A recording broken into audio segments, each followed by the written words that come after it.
They don't need to install another app or hit a button or do anything. They're just using their email how they normally would.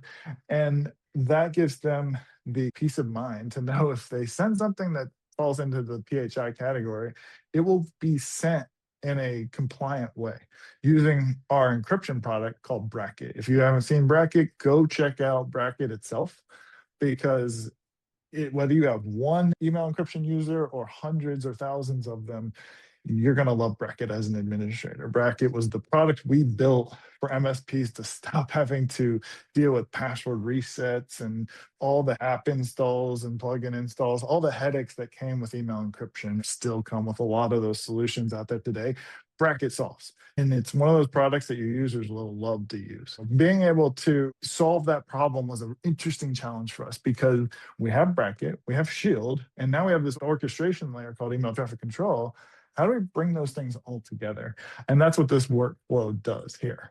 So with this workflow, it'll detect PHI and it'll automatically route the email to be delivered with Bracket.